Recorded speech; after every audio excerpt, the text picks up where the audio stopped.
For the word of God is quick and powerful, and sharper than any two-edged sword, piercing even to the dividing asunder of soul and spirit, and of the joints and marrow, and is a discerner of thoughts and intents of their hearts. Be a part of this as Reverend Dr. A.B. Anyolawo sheds more light on the word of God.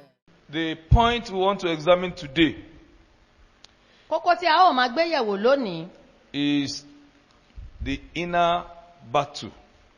òun ni ogun ti inú. And that inner battle that can hinder you from being profitable to the kingdom of God and to humanity. Ogun ti inú, èyí tí ó lè di ọ lọ́wọ́ láti pín ìjọba Ọlọ́run lérè àti láti pín ọmọ ráyé lérè.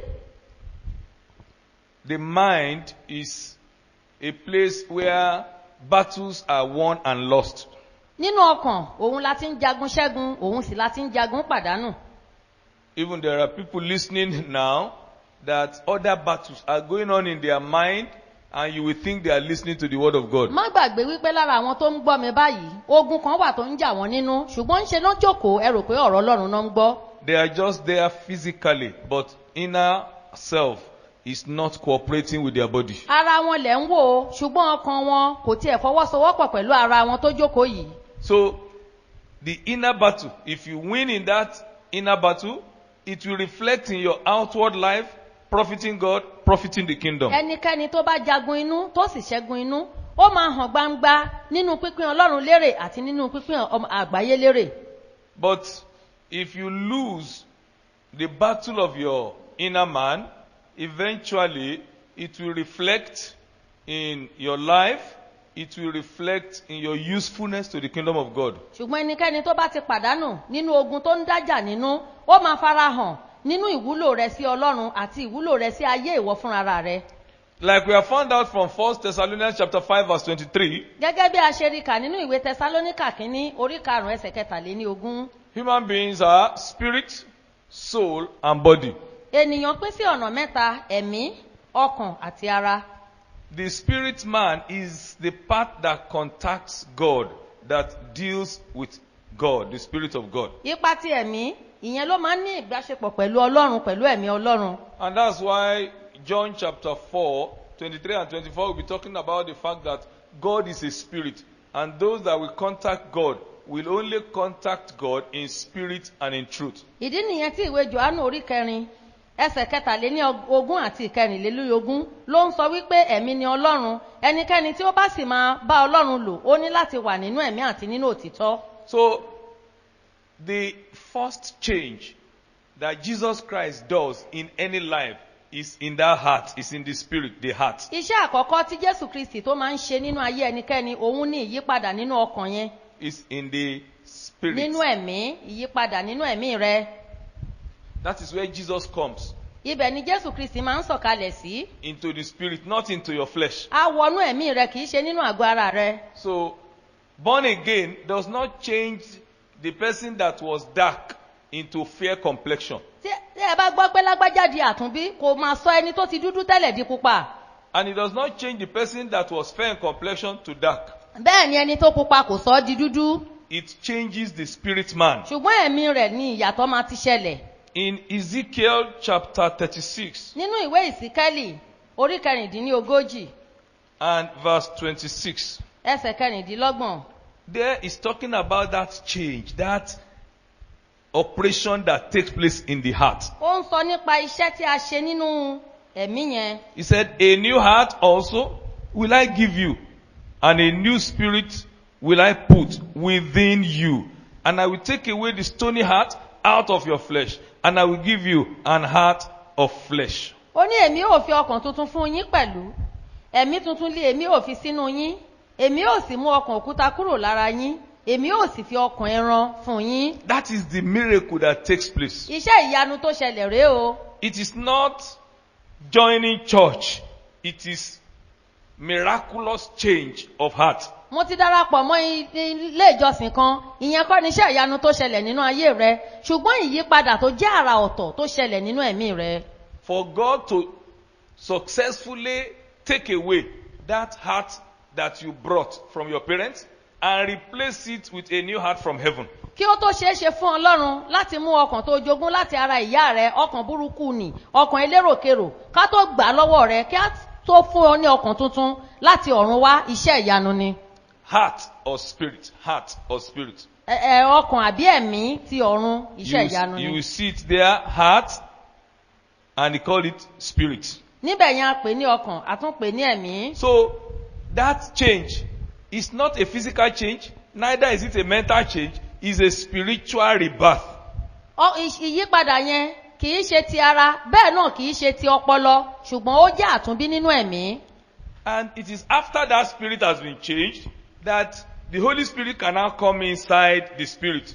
Lẹ́yìn tí a bá ti yí ọkàn yí padà, ìgbà yẹn ni ó máa tó rọrùn fún ẹ̀mí mímọ́ láti tó wọnú ọkàn rẹ, ẹ̀mí rẹ. Verse 27 said, "And I will put my spirit within you, and I will cause you to walk in my statutes, and you shall keep my judgments and do them."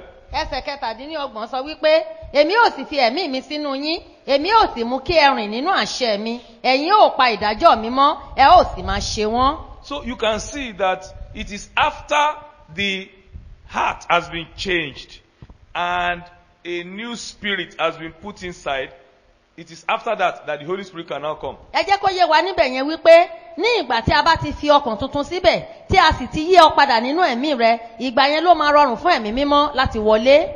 The old heart was stony. That means cannot be subjected to the word of God or the will of God. Ọkàn tí àtijọ́ yẹn, ọkàn òkúta ni. Eléyìí túmọ̀ sí pé kò lè tẹríba fún ìfẹ́ Ọlọ́run, kò lè tẹríba fún òfin Ọlọ́run. That is how the Bible says the carnal man cannot please God. Ìdí nìyẹn tí Bíbélì fi sọ fún wa wípé ẹni tí ara kò lè wu Ọlọ́run. The heart there is wicked and stony and stubborn. Nítorí ọkàn tí ó wà nínú ẹni tí ara, ọkàn búburú ni, ọkàn òkúta ni, ọkàn orí kunkun ni. Let's check that again in Jeremiah Ẹ jẹ́ kí a tún jọ wò nínú ìwé Jeremáyà. chapter 17. And we look at verse 9.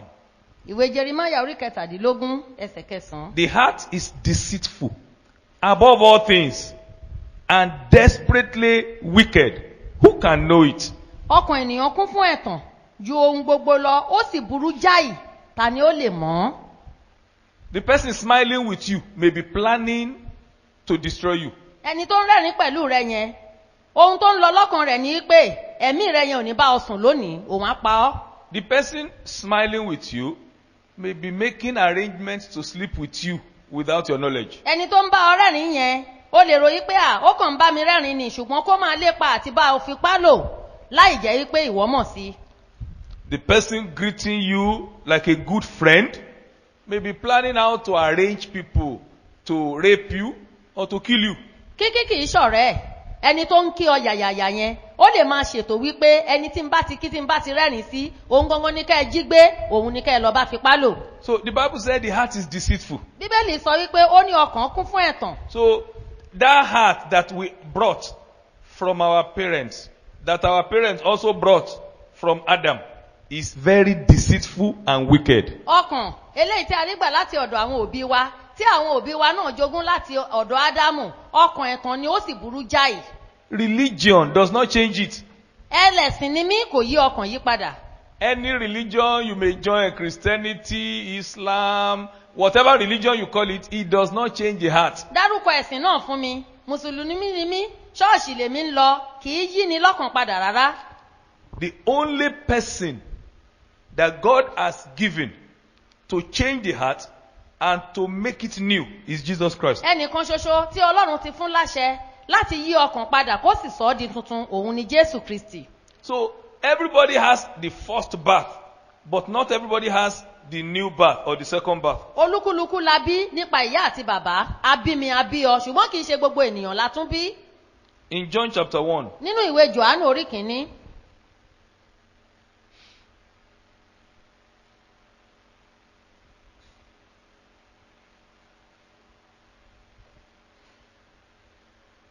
let's look at it from verse 12.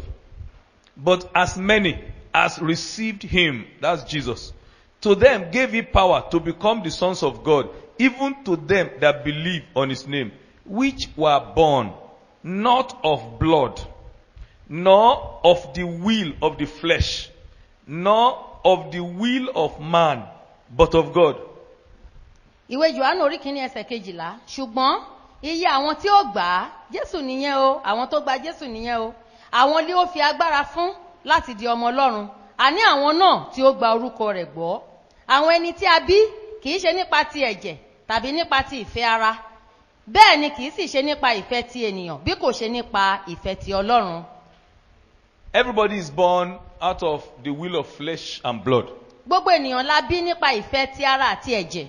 But it takes receiving Jesus into your heart to now be born again or be born of the Spirit and of the Word of God. Ṣùgbọ́n kí á tó lè bí ọ nípa ọ̀rọ̀ Ọlọ́run àti nípa ti ẹ̀mí, á ná ọ ní gbígba Jésù Kristi sínú ọkàn rẹ.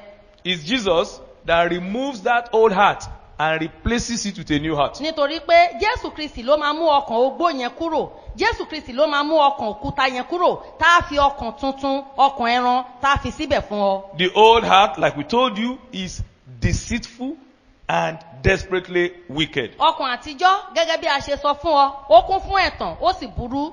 It is stony. That means stubborn. It cannot be changed, cannot be bent, cannot be molded. Tí Bíbélì bá pè fún wa ní ọkàn òkúta, eléyìí túmọ̀ sí pé ọkàn yìí ó ya olórí kunkun, kìí ṣe é ká, kìí ṣe é rọ̀, ó burú. This heart is further described in Matthew 15. Orú ọkàn tí à ń sọ yìí, a tún ṣe àpèjúwe rẹ̀ nínú ìwé Mátíù orí 15 fún wa. We look at 18 and 19. But those things which proceed out of the mouth come from the heart, and they defile the man. For out of the heart proceed evil thoughts, murders, adulteries, fornications, thefts, false witness, and blasphemies. Láti ẹsẹ̀ 18. Ṣùgbọ́n nǹkan wọ̀nyí tí ó ti ẹnu jáde, inú ọkàn lé ó ti wá, wọ́n á sì sọ ènìyàn di aláìmọ́. Nítorí láti inú ọkàn ni ìrò búburú tí í jáde wá, ìpànìyàn, panṣágà, àgbèrè, olè, ẹ̀rí èké àti ọ̀rọ̀ búburú. So he said, those things that come out of the heart, those thoughts, they are the ones that defile the man. Ó ní àwọn ọ̀rọ̀ eléyìí tó ń tinú ọkàn jáde yẹn, ó ní òun ni ó ń ba ènìyàn jẹ́. And he now talked about evil thoughts, murders, adulteries, fornication, thefts, false witness, blasphemies. They are the product of the evil heart. Ó wá kà wọ́n jáde fún wa, ó ní ìrò búburú, ìpànìyàn, panṣágà, àgbèrè, olè, ẹ̀rí èké àti ọ̀rọ̀ búburú. Wọ́n jẹ́ àbájáde ọkàn òkúta, ọkàn búburú ni. So if you are speaking abusive words, he said they are a product of an unchanged heart. Nítorí náà tẹ́ ẹ bá rí ẹni tó lè búyàn jù, tó jẹ́ pé ẹnu ẹ̀ ó kún fún èébú, ó jẹ́ àbájáde ọkàn tá àti ìyípadà. Matthew 7. Ìwé Mátíù orí 7. We look at 17 and 18. Even so, every good tree bringeth forth good fruit, but a corrupt tree bringeth forth evil fruit. A good tree cannot bring forth evil fruit, neither can a corrupt tree bring forth good fruit. Ẹsẹ̀ 17. Gẹ́gẹ́ bẹ́ẹ̀ gbogbo igi rere ní so èso rere, ṣùgbọ́n igi búburú ní so èso búburú. Igi rere kò lè so èso búburú, bẹ́ẹ̀ ni igi búburú kò lè so èso rere. And so, what God does is not to just start by saying, change your dressing or join a church. He starts by changing your heart. Nítorí náà, ní ìgbà tí Jésù Kristi bá máa bẹ̀rẹ̀ pẹ̀lú rẹ, kò ní sọ wípé ilé ìjọsìn tó ń lọ yẹn o, ibẹ̀ láti máa kọ́kọ́ bẹ̀rẹ̀ lọ yí padà. Àbí aṣọ ìwọ̀kíwọ̀ tó ń wọ̀ yìí, ìyẹn ni kó kọ́kọ́ pààrọ̀ náà. Ohun tó máa ṣe ni pé kó kọ́kọ́ yí ọkàn rẹ padà. Because it is from there that all the good or dirty things originate. Nítorí pé láti inú ọkàn yìí, òun ní gbogbo èrò búburú àti ohun ìdọ̀tí ló ti ń jáde wá. God is a master planner. Ọlọ́run jẹ́ ẹni tí ó jẹ́ òun ni olórí elétò. To transform that man, he does not start from outside. He starts from inside, from the heart. Láti yí ọ̀gbẹ́ni yẹn padà, kò bẹ̀rẹ̀ láti ta, ṣùgbọ́n á bẹ̀rẹ̀ láti inú. The reason why that man is taking Indian hemp, The reason why that man is smoking, the reason why that man is killing himself gradually with alcohol, or the reason why that woman is careless with sex is inside him or her. ìdí tí ọ̀gbẹ́ni yẹn tó fi ń mu gbó, ìdí tó fi ń mu sìgá, ìdí tó fi ń para rẹ̀ díẹ̀díẹ̀ pẹ̀lú ọtí, ìdí tí obìnrin yẹn tí tó fi ń tara rẹ̀ lọ́pọ̀ pẹ̀lú ìbálòpọ̀, inú ló ti wà. And so, when God wants to solve that man's problem, he starts from inside. He changes the heart. nítorí náà ní ìgbà tí ọlọ́run bá fẹ́ tán ìṣòro orú ẹni bẹ́ẹ̀ á bẹ̀rẹ̀ láti inú, á yí padà láti inú rẹ̀ wá. He said he will take away the stony heart, the stubborn heart, the unchangeable heart, the heart that cannot be molded. ó ní yóò mú ọkàn òkúta kúrò, ọkàn orí kunkun, ọkàn tá a lè ṣẹ́, ọkàn tá a lè rọ̀, yóò mú kúrò.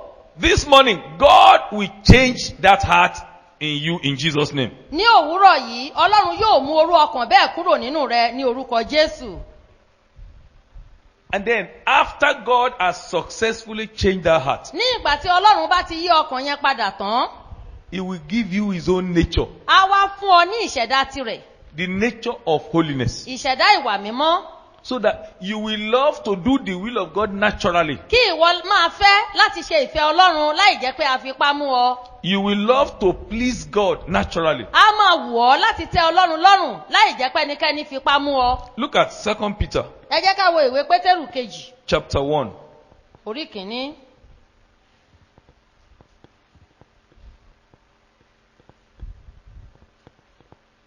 We'll look at verse 4. ẹsẹ̀ kẹrin. Whereby are given unto us exceeding great and precious promises, that by this ye might be partakers of the divine nature, having escaped the corruption that is in the world through lust. ìwé pétérù kejì orí kìíní ẹsẹ̀ kẹrin. nítorí èyí tí ó ti fi àwọn ìlérí rẹ̀ tí ó tóbi púpọ̀ tí ó ṣe iyebíye fún wa, pé nípa ìwọ̀nyí ni kí ẹ̀yin kí ó lè di alábàápín nínú ìwà ọlọ́run nígbà tí ẹ̀yin bá ti yọ kúrò nínú ìbàjẹ́ tí ń bẹ nínú ayé nípa ìfẹ́kúfẹ̀ẹ́. The way God imparts the divine nature to anyone is to start from the heart. bí ọlọ́run ṣe ń fi ìwà ti ọlọ́run kún wa, ìṣẹ̀dá ti ọlọ́run kún wa, òun ni láti bẹ̀rẹ̀ láti inú, láti ọkàn wa. So, the miracle does not start just by joining church or joining any religion. It starts by a spiritual operation that God performs by taking away the reason why you are doing wrong things and replacing with an ability from heaven to do the right things. iṣẹ́ ìyanu yẹn kò bẹ̀rẹ̀ láti wí pé kí o darapọ̀ mọ́ ilé ìjọsìn kan, ṣùgbọ́n ó bẹ̀rẹ̀ láti inú iṣẹ́ abẹ ti ẹ̀mí tí ọlọ́run máa ń ṣe láti inú, láti mú ọkàn búburú nì kúrò kí ó sì fi ọkàn rere síbẹ̀. Hallelujah. amen. In Hebrews chapter 8, nínú ìwé Hébérù orí kẹjọ verse 10 says, For this is the covenant that I will make with the house of Israel after those days, saith the Lord. I will put my laws into their mind and write them in their hearts, and I will be to them a God, and they shall be to me a people. And they shall not teach every man his neighbor and every man his brother, saying, Know the Lord, for all shall know me, from the least to the greatest.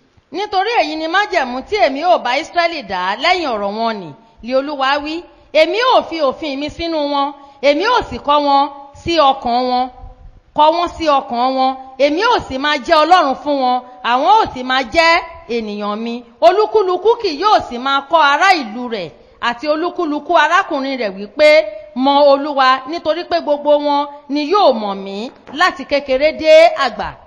So, you can see that it is not from what somebody will tell you about God that will make you to know God.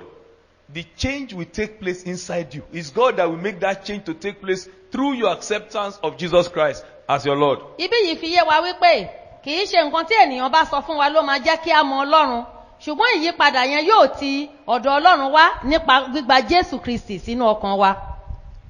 But that is just the beginning. ṣùgbọ́n ìbẹ̀rẹ̀ rèé. The Bible says, therefore, when a man is born again, he's a new creature. That new creature is still talking about the changed heart. He said, all things pass away and all things become new. bíbélì sọ pé ǹjẹ́ nítorí náà bí ẹnikẹ́ni bá ń bẹ nínú kristi ó di ẹ̀dá tuntun yẹn a sì ń sọ nípa ìyípadà ti inú ohun àtijọ́ kọjá lọ kíyèsí ohun gbogbo di tuntun. Paul confirmed it further àpọ́stélì paul ó tún fẹsẹ̀ rẹ̀ múlẹ̀ síwájú sí i in Romans chapter 2. nínú ìwé róòmù orí kejì. We read 28 and 29. For he is not a Jew, which is one outwardly. Neither is that circumcision which is outward in the flesh. But it is a Jew which is one inwardly. And circumcision is that of the heart, in the spirit, and not in the letter, whose praise is not of men, but of God. ẹsẹ̀ kejìdínlọ́gbọ̀n àti ìkọkàndínlọ́gbọ̀n kìí ṣe èyí tí tó farahàn ní jù bẹ́ẹ̀ ni kìí ṣe èyí tí ó farahàn li ara ní ìkọlà ṣùgbọ́n jù ti inú ni jù àti ìkọlà ti ọkàn nínú ẹ̀mí ni kìí ṣe ti òde ara ìyìn ẹni tí kò sí lọ́dọ̀ ènìyàn bí kò ṣe lọ́dọ̀ ọlọ́run. So that change called born again, that change called salvation is in the spirit. nítorí náà ìyípadà tí à ń pè ní àtúnbí ni ìyípadà tí à ń pè ní ìgbàlà nínú ẹ̀mí ni o. It's not done by following some rules set up by any church. It starts by a miracle inside the spirit. kìí ṣe wípé tó o bá lè máa ṣe àwọn àgbékalẹ̀ tí ìjọ yìí gbé kalẹ̀ ó ti di àtúnbí rárá o ó bẹ̀rẹ̀ nípa iṣẹ́ ìyanu iṣẹ́ abẹ ti ẹ̀mí tí a ṣe nínú ọkàn. If Jesus has not done it in your spirit, you will just be struggling as you are following church. tí jésù kristi kò bá tí ì ṣe èyí tí à ń sọ yìí nínú ọkàn rẹ wàá kàn máa fi pá ìtiraka tẹ̀lé ìjọ ọlọ́run ni. You will just become a pretender and a hypocrite. wàá di ẹni tó ń díbọ́n wàá di alágàbàgebè. You will continue your smoking and sinful activities away. But when you see church people, you will behave like one of them. orú ẹni bẹ́ẹ̀ ní ìgbà tó bá wà ní ìkọ̀kọ̀ tí kò bá sí ní ìgboro tí kò bá sí láàrin àwọn ọmọ ọlọ́run á tẹ̀síwájú nínú igbó rẹ̀ á máa mu sìgá rẹ̀ lọ á máa mu tíì rẹ̀ lọ ọtí tó ń tà fún àwọn ọmọ ráyé á faṣọ bò ó ṣùgbọ́n nígbà tó bá ti wà láàrin àwọn ọmọ ọlọ́run á máa ṣe bí áńgẹ́lì. You see, it is not a struggle to try and do the will of God. It is pleasing God from the heart after the heart has been changed. kì í ṣe pé kéèyàn máa tiraka kó máa gbìyànjú pé ọlọ́run yìí máa ṣòro ó sìn o rárá kọ́ ṣùgbọ́n títẹ́ ọlọ́run lọ́rùn ni fúnra rẹ̀ lẹ́yìn tí a bá ti yí ọkàn náà padà. Today, that change will take place in your life. lónìí ìyípadà tí à ń sọ yìí yóò ṣẹlẹ̀ nínú ayé rẹ. But after the change has taken place, lẹ́yìn tí ìyípadà yìí bá ti ṣẹlẹ̀ ńkọ́.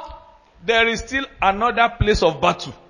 ogun mìíràn tún wà tí í ṣe ogun kejì. And that is the mind, where thoughts flood. òun ni ogun èrò níbi tí èròkèrò tó ti ń jẹ jáde.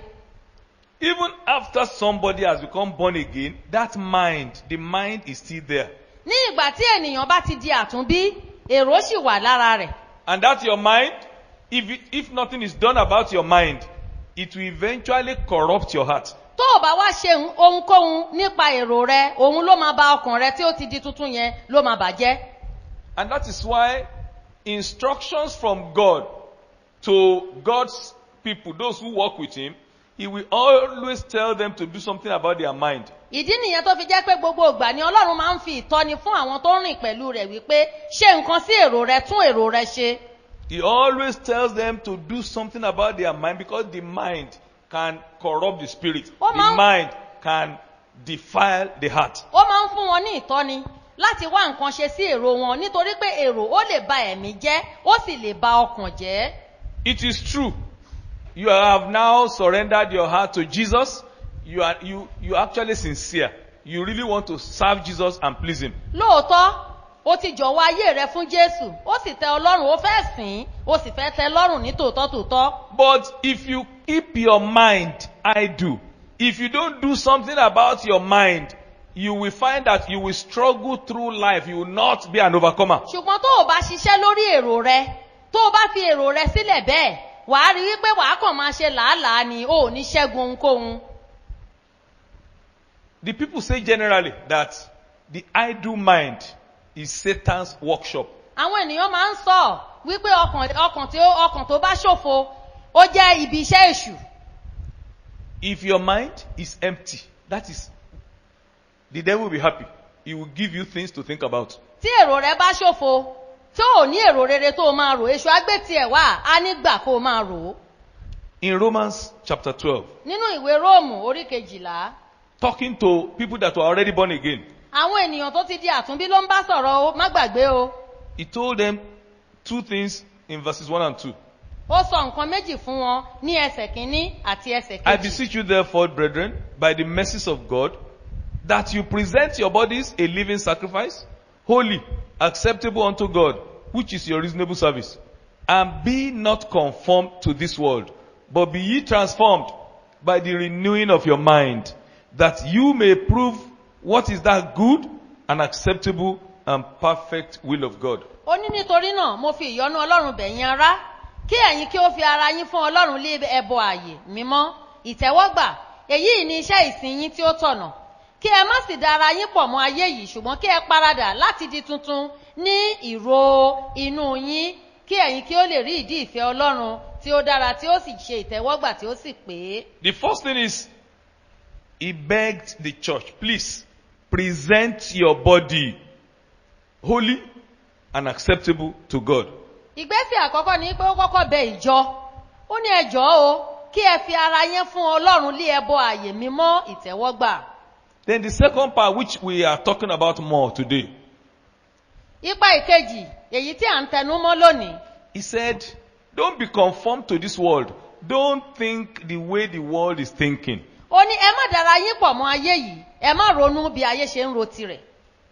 Don't pattern your life, your dressing, your talking, your slangs, the way the world is doing their own. má gbé ayé rẹ bí ayé ṣe ń gbé má wọṣọ bí ayé ṣe ń wọ̀ má jẹ́ kó jẹ́ àwọn ọ̀rọ̀ àlùfàǹṣá eléyìí tó wà lẹ́nu ayé là ń bá lẹ́nu ìwọ ọmọ He ọlọ́run. said, but be transformed by the renewing of your mind. ó ní ṣùgbọ́n kí a yí ọ padà nínú ìró inú rẹ.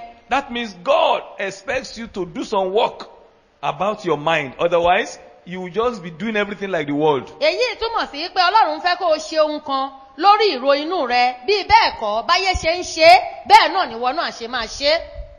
And we cannot afford to be like the world or to love the world. a sì lè darapọ̀ mọ́ ayé a lè jọ ayé a lè ṣe tiwa báyé ṣe ń ṣe tirẹ̀. God expects the world to be different from the church. ọlọ́run retí kí ayé kó yàtọ̀ sí ìjọ. What they are doing and they are laughing, God expects you to separate from them and not do those same things. ohun táwọn fi ń ṣayọ̀yọ̀ tán fi ń ṣẹ̀rìnrín ọlọ́run retí pé kí o jìnnà gédégédé sí àwọn nǹkan náà. What they call enjoyment of life with alcohol and Indian hemp and cigarettes and women and sexual enjoyment, God says you should see those things and be sad. You should separate from those things. ohun tí àwọn ń pè ní màá jayé ó ní o mi ò mẹ̀yìn ọ̀la ó ọlọ́run ní kó o ta kété sí àwọn nǹkan náà kó o sá fún wọn. In 2 Corinthians nínú ìwé kọ́ríńtì kejì chapter 10, orí 10, look at verse 5 again. It says, casting down imaginations and every high thing that exalteth itself against the knowledge of God, and bringing into captivity every thought to the obedience of Christ. ó ní àwa ń sọ gbogbo èrò kalẹ̀ àti gbogbo ohun gíga tí ń gbé ara rẹ̀ ga sí ìmọ̀ ọlọ́run àwa sì ń di gbogbo èrò ní ìgbèkùn wá sí ìtẹríba fún Kristi. He's still talking about your thoughts. ó yìí ń sọ nípa èrò yìí náà. And this was written to people who had given their lives to Christ. They were born àwọn again. onígbàgbọ́ tó ti fi ayé wọn fún Kristi àwọn ló ń bá wí. He said we need to cast down all negative imaginations. ó ní gbogbo àwọn èrò gíga àwọn èrò búburú ó ní a ní láti sọ wọ́n kalẹ̀. And he was talking to them to do it. He didn't say God will help them cast down imaginations. kò sọ fún wọn pé gbogbo àwọn èrò búburú tó wà nù yín yìí ọlọ́run á ràn yín lọ́wọ́ o ó ní ẹ̀yin fúnra ara yín ẹ sọ wọ́n kalẹ̀. If your mind is regularly plagued with evil thoughts, don't expect God to come and remove them for you or to cast them away for you. tó bá jẹ́ wípé láàárọ̀ lọ́sàn-án lálẹ́ èrò búburú ló ń gba inú rẹ kan má retí pé ọlọ́run máa la ọ̀run sọ̀kalẹ̀ wá láti wá bá ọ mú àwọn èrò búburú yẹn kúrò. He was talking to those who are giving their lives to Christ. He said, casting down imaginations. àwọn tó ti fi ayé wọn fún Kristi àwọn ló ń bá wí ó ní ẹ sọ gbogbo èrò kalẹ̀. Let's look at another scripture. ẹ jẹ́ ká tún wo ẹsẹ̀ bíbélì mìíràn. 1 Timothy chapter 4, ìwé Tímótì kínní orí 4 verse 15. ẹsẹ̀ kẹẹ̀dógún. He said, meditate upon these things. Give thyself wholly to them, that thy profiting may appear to all. ó ní máa fiyè sí nǹkan wọ̀nyí, fi ara rẹ fún wọn pátápátá, kí ìlọsíwájú rẹ kí ó lè hàn gbangba fún gbogbo ènìyàn. If you want to profit from this Jesus that you have chosen to accept, you don't need to just leave church and go back to playing with all those same boys and girls and just chatting and allowing the devil to steal every message you hear. Jésù Kristi tó ti jẹ́wọ́ rẹ̀ gẹ́gẹ́ bí Olúwa àti olùgbàlà yìí, tó o bá fẹ́ kó pín ọ lérè, kì í ṣe wípé ń ṣe ló máa kúrò nílé ìjọsìn tó máa darapọ̀ mọ́ àwọn ti ayé tẹ́ máa jọ máa mùmúkùmù sọ̀sọ́kúsọ. He said, meditate upon the things. Every time you hear the word of God, don't just join people and start laughing. Take time to be sober and meditate on what you heard. Otherwise, Satan will steal it and it will not profit you. No, people will not see any change in your life. Ó ní máa fiyè sí nǹkan wọ̀nyí. Eléyìí túmọ̀ sí pé ní ìgbàkúùgbà tó bá ti gbọ́ ọ̀rọ̀ Ọlọ́run, má kàn fi ṣàwàdà, má darapọ̀ máyé, ṣe àṣàrò lórí rẹ̀. Láì jẹ́ bẹ́ẹ̀, Sátánì á wọlé, á sì jí i lọ, ó sì ní yàtọ̀ sí bó ṣe wà tẹ́lẹ̀. You must start from today. Láti òní lọ ni kó o ti bẹ̀rẹ̀ àti máa fiyè sí àwọn ọ̀rọ̀ náà. Immediately after the message, Lẹ́yìn tó bá ti gbọ́ ìwàásù yìí tán, don't just run for food. má ṣe sáré wípé ẹ̀bà tá a tẹ̀ẹ́lẹ̀ látàárọ̀ á ti tutù. And don't just run and begin to talk about sports and about music. Má sì sáré kúrò ní ibi ìwàásù yìí kó sọ wípé olórin yẹn sọ wípé kí ni wọ́n gbá nínú eré ìdárayá tó kọjá. Don't just join people and begin to talk politics immediately after message. Má ṣe kúrò ní ibi ìwàásù kó jẹ́ wípé òṣèlú ló máa bẹ̀rẹ̀ sí ní sọ̀rọ̀ nípa rẹ̀. And don't just leave this message and begin to gossip about one person or the other. You see, the message will just disappear. Má kàn kúrò ní ibi ìwàásù yìí kẹ́ wá bẹ̀rẹ̀ sí ní ṣe awuyewuye lórí ẹnìkan kẹ́ ẹ máa ṣe àmẹ̀bọ. Láìpẹ́ láì jìnà ìwàásù náà kúrò lọ́kàn rẹ̀ ò tiẹ̀ ní rántí pé o gbọ́rú rẹ̀ rí. Don't just leave message and carry your handset and begin to check different things, my status, somebody's status, some film, Facebook and the rest. What you have just received will be choked by those things. Ní lẹ́sẹ̀kẹsẹ̀ tó kúrò ní ibi ìwàásù, ṣe àṣàrò lórí rẹ̀, má kúrò ń bẹ̀ kó o bẹ́ sínú ilé, kó o gbé ẹ̀rọ alágbèéká rẹ, kó o máa kúrò lórí WhatsApp lọ sí Twitter lọ sí Google, kó o máa bèèrè oríṣiríṣi àwọn nǹkan tí àwọn ọ̀rẹ́ rẹ sọ. Ńṣe ni ìwàásù tó gbọ́ yẹ ó máa fò lọ bí ẹyẹ. Meditate upon these things so that your profiting may appear to everybody. Ṣe àṣàrò lórí àwọn nǹkan wọ̀nyí kí èrè rẹ kó ba lè hàn fún aráyé rí. The closest people to you, let them see that there is a change. Àwọn ènìyàn tí ó súnmọ́ ọ jùlọ jẹ́ kí wọ́n ṣe àkíyèsí rẹ̀ wípé Táíwò ti yí padà. Let's look at another scripture. Ẹ jẹ́ ká tún wo ẹsẹ̀ Bíbélì mìíràn. Psalm 1. Orin Dáfídì orí kìíní. Let's read 1 and 2. Ẹsẹ̀ kìíní àti ìkejì. Blessed is the man that walketh not in the counsel of the ungodly, nor standeth in the way of sinners, nor sitteth in the seat of the scornful. But his delight is in the law of the Lord, and in his law does he meditate day and night. Ìbùkún ni fún ọkùnrin náà tí kò rìn ní ìmọ̀ àwọn ènìyàn búburú, tí kò dúró lé ọ̀nà àwọn ẹlẹ́ṣẹ̀, àti tí kò sì jókòó ní ibùjókòó àwọn ẹlẹ́gàn. Ṣùgbọ́n dídùn inú rẹ̀ lé ó wà lé òfin Olúwa, àti nínú òfin rẹ̀ lé ó ń ṣe àṣàrò lé ọ̀sán àti lé òru. Meditating on the word of God day and night is something you do deliberately. It's not something that happens automatically. You will make up your mind. I want to sit down and meditate on the word of God. Ṣíṣe àṣàrò lórí ọ̀rọ̀ Ọlọ́run kì í ṣe nǹkan tó máa tọ̀ ọ́ wá fúnra rẹ̀ pé ọ̀rọ̀ Ọlọ́run mo ti dé o máa ṣàṣàrò lórí mi. Ìwọ ló máa gbé ìgbésẹ̀, ìwọ ló máa fàyè sílẹ̀, ìwọ ló máa pa ohun gbogbo tì pé àkókò yìí mo fẹ́ fi ṣe àṣàrò lórí ọ̀rọ̀ Ọlọ́run. You are in an evil world.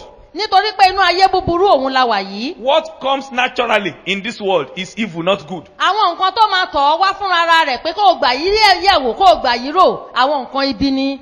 It's the devil that will bring negative thoughts to your mind as soon as you finish the sermon. Èṣù oníṣẹ́ méjì tó ń ṣe, ó ń dúró dì ọ́ níta wípé bó bá ṣe ń parí ìwàásù yìí tún wá gba èrò búburú yìí yẹ̀wò. If you are not even very serious, even where you are hearing sermon, the devil is showing you different things to think about that are negative. Tó o bá tiẹ̀ dára ẹ lójú, níbi tó o jókòó sí tó o ti ń gbọ́ wàásù, wàá máa rí ekòló kan lẹ́gbẹ̀ẹ́ á ní kó rò ó máa gé ẹ jẹ wàá tún rí kan lẹ́gbẹ̀ẹ́ ọmọ kan á tún ké lẹ́yìn ẹ wàá máa ro oríṣiríṣi etí rẹ ò ní sí nínú ọ̀rọ̀ ọlọ́run. Instead of focusing on the word of God, the devil can begin to show you these are good girls around that you can pursue immediately after the sermon. èyí tó o bá fi ọkàn rẹ sí ọ̀rọ̀ ọlọ́run àwọn òrèǹtẹ̀ obìnrin adáraláwọ̀ tó yí ọ ká òun ni èṣù máa fi hàn ọ́ pé tó o bá ti parí ìwàásù kẹnu ìfẹ́ sí. The devil does not want you to change. nítorí pé èṣù kò fẹ́ kó o yí padà rárá. And God knows the only way you can change is to deliberately meditate on the word of God day and night. Otherwise, Satan will pollute your mind. ọlọ́run sì mọ̀ wípé ọ̀nà kan ṣoṣo tó fi lè yí padà òun ni kó o máa ṣe àṣàrò lórí ọ̀rọ̀ ọlọ́run tọ̀sán tòru láì jẹ́ bẹ́ẹ̀ sàtánì á fi ìdí bàjẹ́ kún ọ.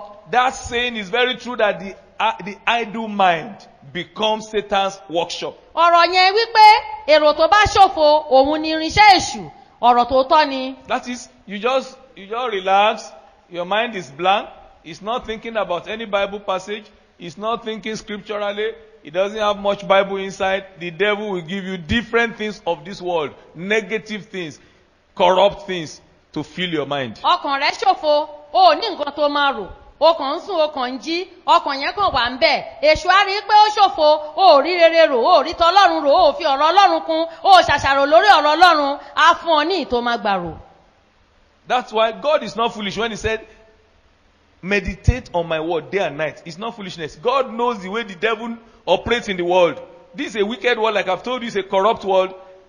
The devil is the one programming this world, doing everything around this world. Even Jesus, he went to tempt him with thoughts. nítorí pé ọlọ́run ò gọ torí ẹ̀ ló ṣe sọ wípé kó o máa fi ọ̀rọ̀ yìí kó o máa ṣe àṣàrò lórí rẹ̀ lọ́sàn-án àti ní òru nítorí ó mọ̀ yìí pé èṣù wà lójú iṣẹ́ òun ni aláṣẹ ayé yìí òun ló ń darí ayé yìí ní ìgbà tí jésù kristi pàápàá wá sáyé èṣù bẹ̀ẹ́ wò ó fún ní èrò yìí pé kó gbà á kó rówó. So if you are not meditating on the word of God day and night, Satan will give you things to meditate upon. tí ọkàn rẹ ò bá ríṣẹ́ ṣe tí èrò rẹ ò bá ríṣẹ́ ṣe sàtánì àgbẹ̀ kan fún ọ á ní kó o ṣèyí ná. Look at Joshua chapter 1, ẹ jẹ́ ká wo ìwé joshua orí kìíní verse 8. ẹsẹ̀ kẹjọ. This book of the law shall not depart out of thy mouth, but thou shalt meditate therein day and night, that thou mayest observe to do according to all that is written therein. For then thou shalt make thy way prosperous, and then thou shalt have good success. ìwé òfin yìí kò gbọdọ̀ kúrò lé ẹnu rẹ ṣùgbọ́n ìwọ ó máa ṣe àṣàrò nínú rẹ̀ lí ọ̀sán àti lí òru kí ìwọ kí ó lè kíyèsí àti ṣe gẹ́gẹ́ bí gbogbo èyí tí a kọ sínú rẹ̀ nítorí nígbà náà ni ìwọ ó ṣe ọ̀nà rẹ ní rere nígbà náà ni yóò sì dára fún ọ. He said you will meditate on it day and night. ó ní wàá ṣe àṣàrò nínú rẹ̀ lọ́sàn-án àti lóru. Think well. rò dáadáa o. God cannot just say meditate on something day and night if it's irrelevant. tí nǹkan kan ò bá wúlò ọlọ́run ò lè sọ wípé kó o máa ṣàṣàrò lórí rẹ̀ tọ̀sán tòru. God knows us better than we know ourselves. nítorí pé ọlọ́run mọ̀ wá ju bá a ṣe mọ́ra wa lọ. He knows that the only way we can prosper, the only way we can do his will and be holy, the only way we can succeed is to think about his word day and night. nítorí pé ó mọ̀ wá ó mọ̀ wípé ọ̀nà kan tí a fi lè ṣe rere ọ̀nà kan tí a fi lè ṣe ìfẹ́ rẹ̀ ọ̀nà kan tó fi lè dára fún wa òun ni kí a máa ṣe àṣàrò lórí ọ̀rọ̀ rẹ̀ ní ọ̀sán àti ní òru. He knows us better. ó mọ̀ wá dáadáa ju bá a ṣe mọ́ra wa lọ. You have to meditate on my word day and night, otherwise you will not succeed, you will not prosper, you will not be able to do the commandments that have been given you. ó ti sọ fún wa ó ní ìwọ arákùnrin òun arábìnrin ó ní láti máa ṣàṣàrò lórí ọ̀rọ̀ mi tọ̀sán tòru láì jẹ́ bẹ́ẹ̀ àwọn òfin tí mo pa láṣẹ fún yín ò ní lè ṣe é ò ní lè ṣe rere kò sì ní lè dára fún ọ. You might be in the church now and you are very sober in the spirit, but as soon as you leave, if you don't continue to meditate on the word of God, Satan will pollute everything you have heard or steal everything you have heard, and you just discover that you are empty. ó lè wà nínú ilé ìjọsìn lọ́wọ́lọ́wọ́ báyìí kí ọkàn rẹ gbọgbẹ́ ṣùgbọ́n ní kété tó o bá ti kúrò níbẹ̀ tó o bá tẹ̀síwájú àti máa ṣàṣàrò lórí ọ̀rọ̀ ọlọ́run sàtánì àtọ̀ wá á rí i pé ọkàn náà ṣòfo á sì bá ẹ fi ohun búburú kún. It's the same thing for students. bákan náà ni fún àwọn akẹ́kọ̀ọ́. When they teach you in class, if you don't go back, go through the notes and try to remind yourself regularly, what did they teach me this afternoon? what did they teach me in the morning? And you start trying to remind yourself, what did I learn? What did I learn from that thing I read? You discover that everything, you forget everything, it will disappear. lẹ́yìn tí olùkọ́ rẹ bá ti ṣetán ní yàrá ìkàwé tí ìwọ náà bá pa ojú ìwé dé tó o bá padà síbẹ̀ kí la kọ́ mi ná kí ni mo rí kà kí ni mo rí kọ́ ṣó yé mi ṣé nǹkan tí olùkọ́ ń sọ ṣé bẹ́ẹ̀ náà lórí láì jẹ́ bẹ́ẹ̀ tó o bá pa ojú ìwé dé pẹ́rẹ́ òdo rẹ gbọ̀gbọ̀rọ̀. You discover that many students who just are average or they perform below standard, they will receive lectures, they might write notes, keep everything, dump it somewhere. They will play, they will go and play football, they will run around, play with friends. It's only when they say there is exam tomorrow, then they quickly go and carry. So you see them failing or just scoring on the average or below average. It's because they have not been using their mind, tasking their mind, reminding themselves of what they were taught or what they have read. tẹ́ ẹ bá rí àwọn akẹ́kọ̀ọ́ tí ò kí ń ṣe dáadáa àbí tó jẹ́ wípé àwọn máàkì jẹ́ ń rọ́nà lọ òun ni wọ́n ń gbà ohun tó ṣẹlẹ̀ ní wípé ní kété tí a kọ́ wọn tán wọ́n ti sáré kúrò ní yàrá ìkàwé wọ́n ti pa ojú ìwé dé wọ́n ti lọ gbá bọ́ọ̀lù wọ́n ti lọ ṣeré ìdárayá ní ìgbà tí wọ́n bá sọ wípé ìdánwò dọ̀la wọ́n sáré sọ pé kí ni Mr. Ṣẹ́gun ní ká sọ ní ìgbà tí wọ́n bá kà á tán kò yé wọn wọn ò fi àkókò sílẹ̀ láti ṣiṣẹ́ ọpọlọ lórí ìwé wọn lópin ohun gbogbo wọn á kùnà àbí kó jẹ́ wípé jẹ́ ń rọ́nà lọ náà máa gbé wálé. God knows the makeup of man. That is why he teaches us, meditate on my word day and night. Otherwise, it will not profit you, you will not change. Ọlọ́run mọ nǹkan tó fi ṣe ẹ̀dá ènìyàn ìdí nìyẹn tó fi sọ wípé máa ṣe àṣàrò lórí mi tọ̀sán tòru láì jẹ́ bẹ́ẹ̀ o ò lè yí padà o ò lè ṣe rere kò sì lè dára fún ọ. There are a few things that can help you to meditate. Àwọn nǹkan díẹ̀ wà tó máa lè ran olúkúlùkù wa lọ́wọ́ láti máa ṣe àṣàrò. The first one is to carry your Bible and read. As you are reading it again and again, you will be meditating. Ohun àkọ́kọ́ ni wípé gbá bíbélì rẹ mú máa kà lóòrèkóòrè ṣé orí bó o ṣe ń kà á yẹn wàá máa ṣàṣàrò. The second way is to find a place where you can read without distraction. I want to read that Bible and meditate without distractions from people. Ọ̀nà kejì ni wípé kó o wá ibi tí kò sí awuyewuye àwọn ènìyàn tí kò sí ẹnikẹ́ni ibi tó dákẹ́ rọ́rọ́ kó o gbé bíbélì yẹn pé bí mo ṣe ń kà á jẹ́ máa ṣàṣàrò lórí ohun tí mo kà ọ̀nà kejì nìyẹn. After any sermon, try to carry your Bible, go through the message again so that it's an avenue of meditating on what has just been passed across. Lẹ́yìn tó o bá ti gbọ́ ìwàásù tán kó o gbé bíbélì rẹ kó o sá pamọ́ síbi tí kò ní sí ìdíwọ́ kó o ṣe àṣàrò lórí àwọn ìwàásù tó gbọ́ yẹn. If you are not writing down any message and you know how to write, you know how to read and write, you are losing so many things. So many things will just be passing through you. They will not change you. They will not profit you. Fún àwọn tó mọ̀ ọkọ tí wọ́n mọ̀ ọ́ kà tó jẹ́ wípé wọ́n ń wá síbi ìwàásù wọn ò kọ ohunkóhun sílẹ̀ òun pàdánù ni nítorí pé ọ̀pọ̀lọpọ̀ àwọn ọ̀rọ̀ Ọlọ́run ló kàn máa kọjá níbi imú rẹ̀ bí afẹ́fẹ́ o ò ní lè gbóòórùn rẹ̀ kò sì ní lè wúlò fún ọ lẹ́yìn tó bá ti kúrò ńbẹ̀ mọ́. Those who cannot write down, at least if they don't go back again to listen to the message, that message is gone. More than 90% of that message is gone. Àwọn tí kò mọ̀ ọ́ kọ tí wọn ò mọ̀ ọ́ kà tí wọn ò bá gba fọ́nrán tí a fi gbohùn náà sílẹ̀ kí wọ́n máa gbọ́ tọ̀sán tòru kan máa gbọ́ lóòrèkóòrè 9 nínú 10 ìwàásù yẹn kò lè wúlò fún wọn ó ti lọ nìyẹn. Galatians 3. Ìwé Gálátíà orí 3 verse 1. ẹsẹ̀ 1. O foolish Galatians, who has bewitched you, that you should not obey the truth, before whose eyes Jesus Christ has been evidently set forth, crucified among you. They started in the spirit, they heard the message, but they ended up in the flesh. He said, who has bewitched you? You heard the word of God, you are spiritual, but the devil came to deceive you, the devil came to bewitch you, and you left from the spirit, you ended up in the flesh. Ó ní ta ni ẹni tó ti ṣe àjẹ́ fún wọn. The Yoruba version of foolish Galatian and some other amplified version said, oh, thoughtless Galatians, thoughtless. That is, you don't apply your mind to thinking about what you have heard. Tí ẹ bá gbọ́ nǹkan tí mo kà dáadáa ní èdè Yorùbá yẹn, ó sọ wípé ẹ̀yin aláìnírònú ará Gálátíà. Eléyìí túmọ̀ sí pé ọ̀rọ̀ tó ẹ gbọ́, ìwàásù tẹ́ ti gbọ́, ohun tá a fi ń tẹ̀ mọ́ yín létí, ìgbà wo lẹ fi àkókò sílẹ̀ láti ronú lé lórí, ronú lé lórí nítorí náà orúkọ yín ni aláìnírònú. If you don't think over messages you hear, you will hear many sermons. Your life will not change and your life will not profit humanity.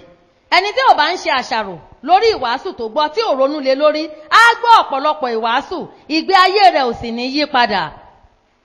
I believe many of us have not changed based on this fact. We don't think on what we hear. Mo rò yí pé ọ̀pọ̀lọpọ̀ wa àti ìyípadà lórí ọ̀rọ̀ òtítọ́ yìí wípé a kì í ronú lórí ohun tí a I gbọ́. said many of us don't change. Neither do we profit humanity because we don't think over the sermons we hear. Ọ̀pọ̀lọpọ̀ nínú wa ìgbé ayé wa ò yí padà bẹ́ẹ̀ náà ni a pín ọmọráyé lérè nítorí pé a ronú lórí àwọn ìwàásù tá a gbọ́. Many sermons just pass by us. Ọ̀pọ̀lọpọ̀ ìwàásù ló máa kọjá bẹ́ẹ̀ a ó dẹ̀ lọ bẹ́ẹ̀ nìyẹn. Your mind is so important. If you don't work on your mind, your life will not change. Èrò rẹ ṣe pàtàkì lọ́pọ̀lọpọ̀ tó o bá ṣiṣẹ́ lórí èrò rẹ ayé rẹ kò lè yí padà. The difference between the spiritual Christian and the carnal one. The spiritual one thinks about the word of God regularly. So his mind becomes spiritual. His life becomes spiritual.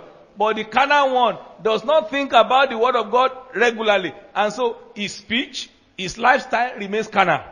Ìyàtọ̀ tó wà láàrin kìrìsìtẹ́nì ti ẹ̀mí àti kìrìsìtẹ́nì ti ara òun ni pé kìrìsìtẹ́nì ti ẹ̀mí ọ̀rọ̀ tó gbọ́ ó máa ronú lé lórí ní gbogbo ìgbà kò ní jẹ́ kó fi òun sílẹ̀ nítorí náà ara rẹ̀ á wá di ti ẹ̀mí ṣùgbọ́n àwọn ti kìrìsìtẹ́nì ti ara wọn ò ronú lórí nǹkan tí wọ́n gbọ́ wọ́n á wà nínú ara síbẹ̀. So they keep lying. Wọ́n á tẹ̀síwájú irọ́ pípa. They keep pretending. Wọ́n á máa díbọ́n. They keep getting angry. Inú á máa bí wọn lóòrèkóòrè. They keep using abusive words. Ọ̀rọ̀ èébú kò kúrò lẹ́nu wọn. They are carnal Christian. They are carnally minded. Kìrìsìtẹ́nì ti ara ni wọ́n pọ́n ohun ti ara lé. Use it this way. Carnally minded. They mind the things of the flesh. Àwọn ohun ti ara òun ni èrò wọn wà nínú rẹ̀ wọ́n ń ronú lórí èrò ti ara ohun ti ara. If you don't spend time to meditate on the word of God regularly, the things of the flesh will fill your mind. Tó o bá fi àyè sílẹ̀ láti máa ronú lórí ohun ti Ọlọ́run lóòrèkóòrè, àwọn ohun ti ara yìí òun ló máa kún èrò rẹ. So you will talk from the flesh. Wàá máa sọ̀rọ̀ láti inú ẹran ara. You will react from the flesh. Ìṣesí rẹ láti inú ẹran ara ni. You will act from the flesh. Wàá máa gbé ìgbésẹ̀ láti inú ẹran ara. You will dress from the flesh. Ìmúra rẹ láti inú ti ara ni. All the slangs in your mouth from the flesh. Gbogbo àwọn ọ̀rọ̀ gbédègbẹ́yọ̀ tó ń tẹnu rẹ jáde ti ara ni. What you allow regularly in your mind will dominate your life. Ohun tó o bá gbà láàyè lóòrèkóòrè nínú ayé rẹ òun ló máa borí rẹ. Proverbs 23. Ìwé òwe orí 23. Verse 7. Ẹsẹ̀ 7. For as he thinketh in his heart, so is he. Nítorí bí ó ṣe ń rò ní ọkàn rẹ̀ bẹ́ẹ̀ gan-an náà ló rí. That means your mind determines your life. Eléyìí túmọ̀ sí pé èrò rẹ ló máa sọ nípa bí ìgbé ayé rẹ ṣe máa rí. Someone put it this way, that if you don't mind your words, your thoughts will become your words. Àwọn ẹlòmíràn gbé kalẹ̀ báyìí wípé tó o bá kíyèsára nípa èrò rẹ á di ọ̀rọ̀ rẹ. And if you don't mind your words will become your actions. Tó o bá ṣọ́ ọ̀rọ̀ rẹ á di ìṣe rẹ. And if you don't watch your actions will become your habits. Tó o bá sì ṣọ́ ìṣe rẹ á di bárakú fún ọ. And if you don't watch your habits will become your character. Tó o bá àwọn nǹkan tó ti di bárakú fún ọ tó o bá ṣọ́ á di ìwà fún ọ. And then if you don't watch your character, it will determine your destiny. Tó o bá wá ṣọ́ ìwà rẹ ọjọ́ iwájú rẹ rèé o. That means your destiny is determined by your thoughts. If you look at it from the beginning. Èyí túmọ̀ sí pé ká padà sẹ́yìn ọjọ́ iwájú rẹ èrò rẹ ló máa sọ. So if you don't handle your thoughts, it will determine whether you are going to have a positive destiny or a negative one. Tó o bá ṣọ́ èrò rẹ òun ló máa sọ bóyá ọjọ́ iwájú yìí máa sàn ọ́ àbí kò ní sàn ọ́. What are you doing about your thoughts? Kí ló wá ń ṣe nípa èrò rẹ ọ̀rẹ́? You must work on your mind. O ní láti ṣiṣẹ́ lórí èrò tó ń gba ọkàn rẹ kan. I want to encourage everybody to get my book, a copy of my book, The Art of Meditation. Mo fẹ́ rọ oníkálukú láti lọ ra ẹ̀yà ìwé tí bàbá wa nínú Olúwa kọ eléyìí tí a pè ní Art of Meditation. You need to get that book. O nílò láti ra ìwé yẹn. The Art of Meditation. Èyí tí a pè ní Art of Meditation. That book covers meditation in a way that you have probably never read it. Ìwé yẹn ó ń sọ̀rọ̀ nípa èrò ọkàn wa ní ọ̀nà tó ṣeé ṣe pé kó má tiẹ̀ tí ìgbọ́rú ẹ̀ rí. You need to read it from the beginning to the end. O nílò láti kà á láti pálí dé pálí. It will change your way of thinking. Èrò rẹ bó o ṣe ń rò yóò yí padà. It will change your lifestyle. Yóò yí ìgbé ayé rẹ padà. If you are a pastor, it will change your ministry. Tó o bá jẹ́ olùṣọ́ àgùntàn, iṣẹ́ ìránṣẹ́ rẹ pàápàá yóò yí padà. If you are a businessman, it will help you to prosper. Art of meditation yìí tó o bá jẹ́ olókoòwò, ó máa ràn ọ́ lọ́wọ́ láti ṣe rere. If you are a student, it will help you to succeed. Tó o bá jẹ́ akẹ́kọ̀ọ́, á ràn ọ́ lọ́wọ́ láti ṣoríire. If you have been having problem forgetting things, the art of meditation, if you read it through and through from the beginning to the end, you will discover everything about your life changing positively. Tó o bá jẹ́ ẹni tó yára ń gbàgbé nǹkan, ká tó sọ o ti gbàgbé, kán tó sọ fún o ti gbàgbé, tó o bá ka ìwé yìí wàá rí i pé ní gbogbo ọ̀nà ló fi máa yí ayé rẹ padà sí rere. Meditation is a key for success, Tí a bá ń sọ nípa àṣàrò, ó jẹ́ kọ́kọ́rọ́ sí ìṣe rere. spiritually or physically. Ní ti ẹ̀mí àti ní ti ara, It's meditation. àṣàrò ni. If you are lazy with thinking, then you will have poor results in your life. Ẹni tí kò bá mọ bí a ṣe ń ṣe àṣàrò, tí ò bá lè jókòó kó ronú, kì í ṣe inú búburú ní rírò, ẹni yẹn yóò ní nǹkan tí kò dára nípa ayé yìí. Meditation is mental planning. Tí a bá ń sọ nípa àṣàrò, ó jẹ́ kí a ṣe ètò nínú ti ọpọlọ. You can plan from your mind what you should do. O lè ṣe ètò láti inú èrò rẹ ohun tó tọ́ láti ṣe. The way I have been reacting to different situations, why have I been falling? Ní ìgbà tí nǹkan báyìí bá ṣẹlẹ̀ bí mo ṣe ń ṣe rèé, ní ìgbà tí nǹkan báyìí bá ṣe ń ṣẹlẹ̀, kí ló dé tí ọ̀pọ̀lọpọ̀ nǹkan tó ń gbé mi ṣubú yìí tó fi ń gbé mi ṣubú náà? As you meditate and you check the Bible for the answer, Bó ṣe ń ṣe àṣàrò yìí tó sì ń yẹ Bíbélì wò fún nǹkan tí Bíbélì sọ nípa àwọn àgbègbè yẹn. you want to compare your lifestyle, your reactions, your words, your attitudes. You want to compare them with the level and standard of Jesus. Ìgbé ayé rẹ, ọ̀rọ̀ ẹnu rẹ, ìwà àti ìṣe rẹ, ó fẹ́ fi wé ìpele tí Jésù Kristi gbé kalẹ̀ Through meditation. nípasẹ̀ àṣàrò. As you get answers, this is how to talk. Bó o ṣe ń rí àwọn èsì sí àwọn ìbéèrè èrò rẹ yẹn, bó ṣe yẹ kí a máa sọ̀rọ̀ rèé. This is what Jesus will have done. Tó bá jẹ́ Jésù ló wà nípò mi níjẹta, nǹkan tó máa ṣe rèé. This is how Jesus will have lived this life. Ká ní Jésù Kristi ló kàn báyìí, nǹkan tí ìbá ṣe rèé. As you flood your mind with such thoughts, Bó o ṣe ń fi àwọn èrò yìí tó fi wọ́n ń kún ọkàn rẹ, you just discover that you are becoming like Jesus, you are becoming more spiritual. wàá rí pé kẹ́nikẹ́ni tó mọ̀, ńṣe ni ìgbé ayé rẹ ti ń dàbí ti Jésù, ńṣe ló ti ń dàbí ẹni ẹ̀mí You need síwájú to- àti síwájú sí i. Start working on your mind with the Bible. O ní láti bẹ̀rẹ̀ sí ní fi Bíbélì ṣiṣẹ́ lórí èrò rẹ. God does not automatically change anybody's mind. Ọlọ́run kì í fi tipátipá yí ọkàn ènìyàn padà. Each person has to do work on his mind. Ẹnikálukú ló máa ṣiṣẹ́ lórí èrò. Even after you have given your life to Christ, if you don't take care of the things that come to your mind, you will continue to fail and to fall. Lẹ́yìn tó o bá tiẹ̀ ti jẹ́wọ́ Jésù ní Olúwa àti Olùgbàlà rẹ, tó o bá kíyèsí àwọn nǹkan tó ń la ọkàn rẹ, tó ń la èrò rẹ kọjá, ilẹ̀ yàkàtà ló máa bára rẹ nínú ìṣubú. 12 people went to check the promised land. Àwọn ènìyàn 12, àwọn ni a rán lọ ṣe àmì ní ilẹ̀ ìlérí. They all saw the promised land, how wonderful it was, a land flowing with milk and honey. Gbogbo wọn pátápátá ni wọ́n rí ilẹ̀ ìlérí yẹn pé ó mà dára o, ó ń ṣàn fún wàrà àti oyin. And they all saw the giants there. Gbogbo wọn náà ni wọ́n fi ojú wọn rí àwọn òmìrán lọ́nà. But out of the 12, Ṣùgbọ́n láàárín àwọn 12 yìí, 10 of them, 10 nínú wọn, they came back to say, well, we saw those good things, but the giants there will not allow us to take over. They will kill all of us. gbogbo wọn náà sọ pé ilẹ̀ yẹn dáa, tá a bá gbin àgbàdo sí ó máa so, atẹ́gùn tó ń fẹ́ ń bẹ̀ tù wá lára pàápàá. Ṣùgbọ́n ta ló máa débẹ̀, ta ló fẹ́ jẹ oyin inú àpáta, àwọn òmìrán wà lọ́nà, wọ́n máa pa wá ká tó débẹ̀. Now, only 2 out of these 12 said, we saw the giants too. But with our God, we were able to conquer all those giants and possess the land. Ṣùgbọ́n nínú àwọn 12 kan ya ara wọn sọ́tọ̀, wọ́n ní lóòótọ́ wọn ò parọ́ àárí àwọn òmìrán, wọ́n ní ṣùgbọ́n pẹ̀lú Ọlọ́run lẹ́yìn wa, wọ́n ní a ó ṣẹ́gun, a ó sì gba ilẹ̀ náà. 2 people said, we will conquer. 10 people said, we are like grasshoppers, so they will kill all of us. Àwọn 2 sọ wípé agbára wa pẹ̀lú Ọlọ́run ó gbà á, a máa gbàbẹ̀ a sì máa ṣẹ́gun. Ṣùgbọ́n àwọn 10 sọ wípé ńṣe la dàbí eléǹgà, They will kill all of wọ́n us. máa pa gbogbo wa ní. So your mind, everybody is looking at the same thing, facing the same world. Everybody has 24 hours. Some people are thinking, I will succeed, I will make it. While others are just wondering, I'm useless, so I can't go beyond this level. Nothing can change. It's based on their mind. Gbogbo wa lájọ wà nínú ayé yìí. Gbogbo wa lájọ ń dojúkọ nǹkan náà. Gbogbo wa lájọ ní wákàtí 24 nínú ọjọ́ kan. Bí àwọn kan ṣe ń sọ wípé a máa ṣoríire, a máa gbà á láìpẹ́ láì jìnà, eléyìí máa jẹ́ ìpín wa, tọ̀hún máa jẹ́ ìpín wa. Láwọn kan máa sọ pé mí ìtẹ́ lè para mi o. Ayé yìí mà ti le koko o. Nàìjíríà yóò máa ṣe é gbé o. Ibi báyìí la máa kú sí o. Ó ní ṣe pẹ̀lú ohun tí ẹnikálukú ń rò. Your mind will determine whether you will be a victim or a victor. Ọkàn rẹ ló máa sọ.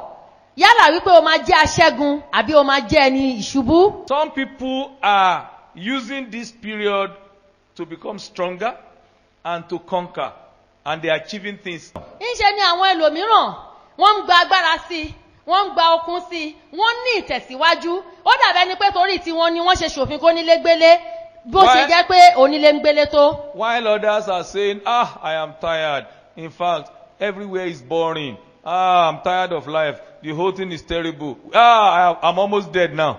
Ibi tí àwọn kan ti ń sọ bẹ́ẹ̀, òun làwọn ẹlòmíràn àwọn ọ̀rẹ́ mi tí wọ́n ti ń sọ wípé ó ti sú wa, àríbi lọ, òtútù mú wa, òkìní kan ń ṣe wá, àti fẹ́ kú tán báyìí. Mindset. Nítorí náà, èrò ẹnikálukú.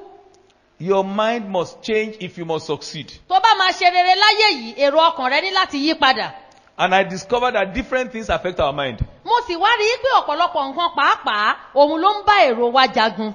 Why is it that some people are seeing possibilities, others are seeing impossibilities? Kí ló dé tó jẹ́ wípé ó ṣeé ṣe, a lè ṣe làwọn kan ń rí, tó jẹ́ pé kò lè ṣeé ṣe, kò tiẹ̀ rọgbọ òun làwọn kejì ń rí. Why is it that some people are excited?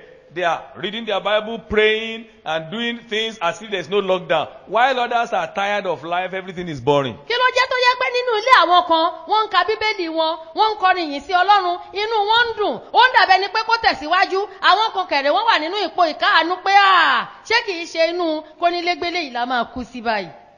The first thing, Ohun àkọ́kọ́, your childhood experiences.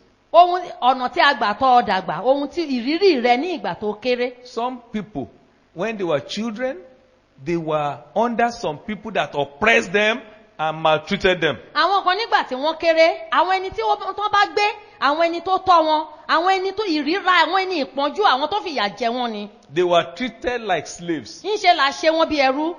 And so they grew up having that mindset towards life. Nítorí náà nígbà tí wọ́n dàgbà tán, èrò yóò yí padà kúrò lọ́pọlọ wọn, ipò ìmúlẹ́rú, òun náà ti máa ń bára wọn ní gbogbo ọjọ́. They will always see themselves as second-class citizens. Wọ́n á rí wa pé àwa ẹ̀yà kejì. At least I was brought up as a slave, so I will remain a slave.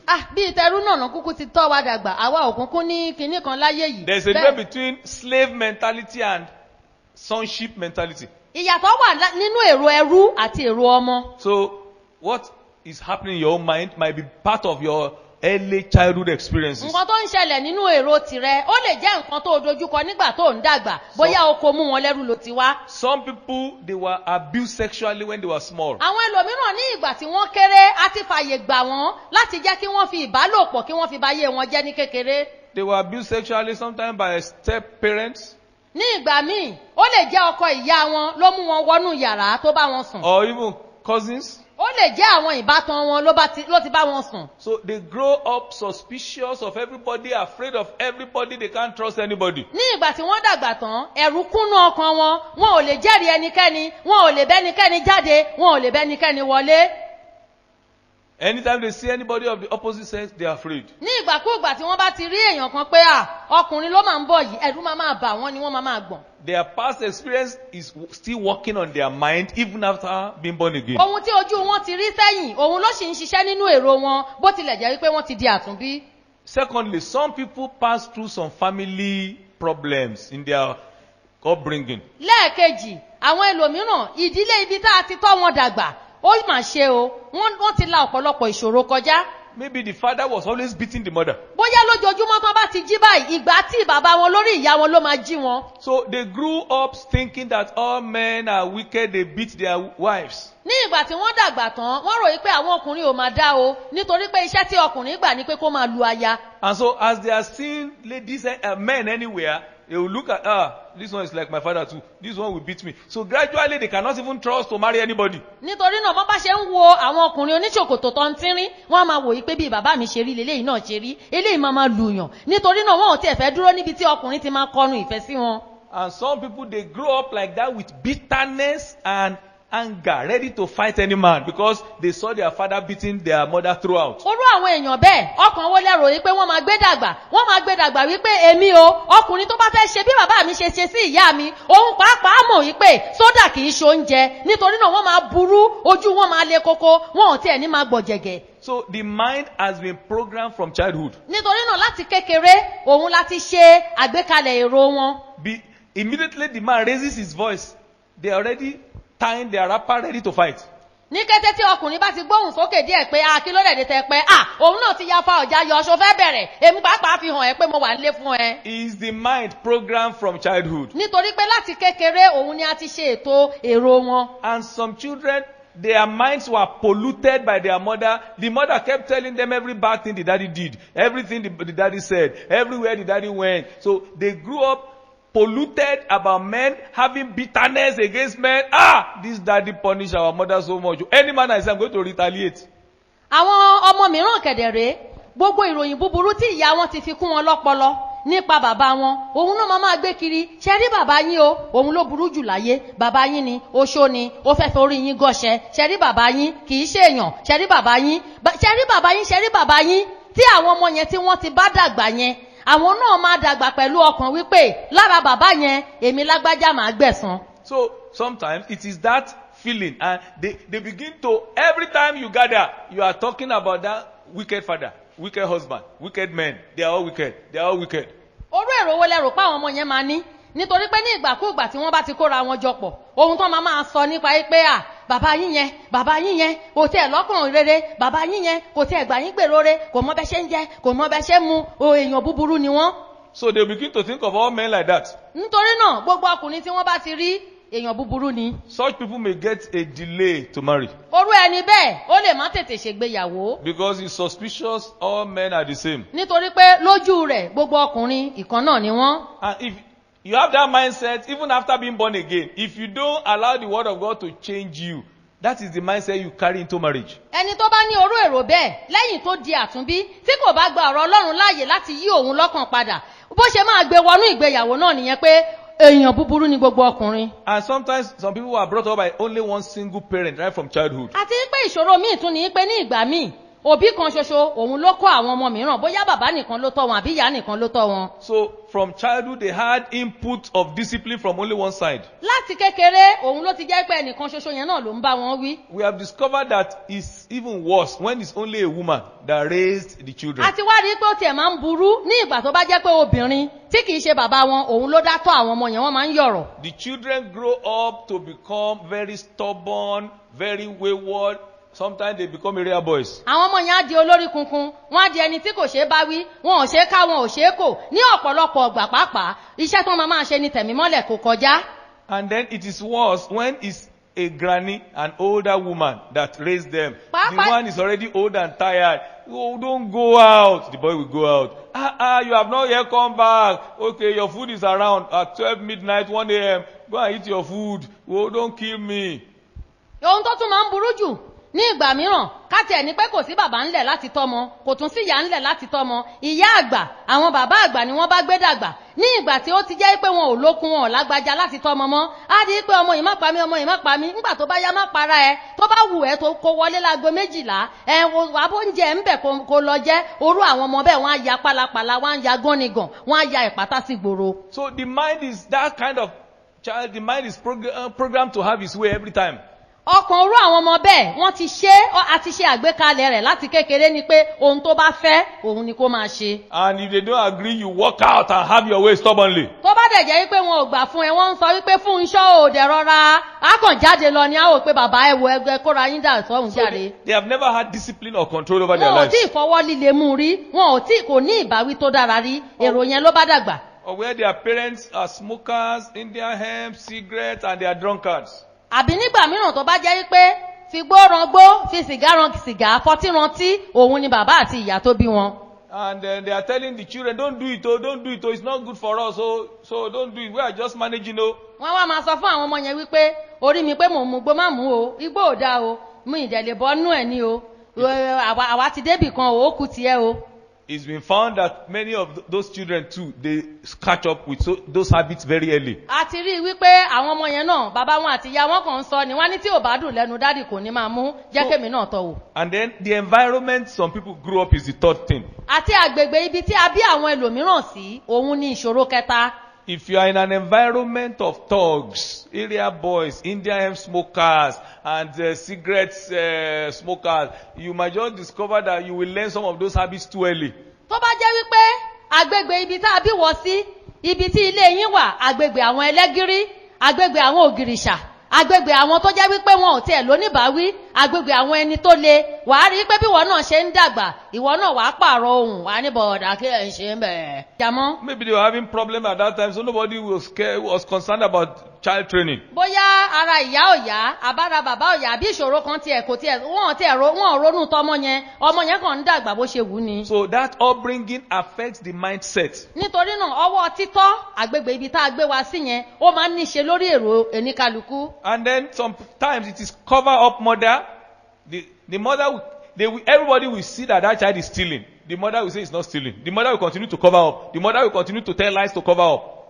àti wípé ní ìgbà míì gbogbo nǹkan tí ará alé tó bá rí ní nǹkan míì ìyá máa rí pé àmódi ni. kí ló ṣẹlẹ̀ ó máa bò á ọmọ mi ò kì í ṣe bẹ́ẹ̀ wẹ́ ẹ̀dẹ̀ mọ́ ni o mọ́ síbi àtù ni o kò ń ṣòro ọmọ bẹ́ẹ̀ o ń ṣe ara ẹ̀ ò yá ni tó bá tún jalè rárá o nǹkan yẹn èmi ni mo rà á fún o tó bá tún ṣe lé ìyá ṣáà máa bò ó títí ayé ẹ̀ máa fi bàjẹ́. So that person grows up with that mindset of a pretender. orú ẹni bẹ́ẹ̀ ọkàn ìdìbọn yìí òun ló máa fi bá dàgbà. Double lifestyle that the mother has covered up. ìgbé ayé àgàbàgebè tí ìyá rẹ̀ ti ń bá bò. Or raised up by a pampering granny. àbí kó jẹ́ wípé ẹni tó tọ́ ọmọ yẹn àwọn bàbá àti ìyá tó jẹ́ wípé wọ́n mọ ọmọ gbọ̀ jẹ̀jẹ̀ òun ni wọ́n tọ́ wọn. Or somebody that had his or her way through crying and childhood tantrums. àbí ẹni tó jẹ́ wípé tí ó bá fẹ́ mú mi ń ṣe ló máa ké tó bá fẹ́ bá ìròyìn ṣe ló máa ké ike ló fi ń gba nǹkan tó bá fẹ́ lọ́wọ́ àwọn òbí ẹ̀. And those parents, they are always concerned about crying. àwọn òbí ẹ̀ kẹ̀dẹ̀rẹ́ àwọn ò gbọ́dọ̀ romi lójú ọmọ wọn. Even though the Bible says don't be concerned about the crying. Don't let the crying prevent you from applying discipline. ní ìgbà tí bíbélì sọ yìí pé má ṣe jẹ́ kí igbe wọn kí ó bà ọ́ lọ́kàn jẹ́ ná ẹgbàá rẹ kí o nà wọ́n nígbà tán bá ń kígbe. But if you are somebody that you don't want the child to cry at all, so when the child wants to do stupid thing, you allow, take it, take ice cream, take coke, take everything you want. Once you cry, I don't want you to cry, just be taking it. nítorí náà ẹni tó bá yẹ pé ń ṣe ni igbe ọmọ rẹ̀ ń bà lẹ́rù ní ìgbà tí ọmọ yẹn bá ti fẹ́ ṣe nǹkan tó kù díẹ̀ káàtó ayé àfi gbèsè mákèmákè tó bá dẹ̀ jẹ́ tó ní ké ni ó yá gbà kí ló fẹ́ ó yá gbà kí ló fẹ́ bó ṣe máa gbà kí ló fẹ́ náà nìyẹn tí tó máa fi ayé ẹ̀ máa fi bàjẹ́. The child is abusing elderly people and they just beat a little bit, cries to the mother. The mother will go and fight. You mean who beat my child?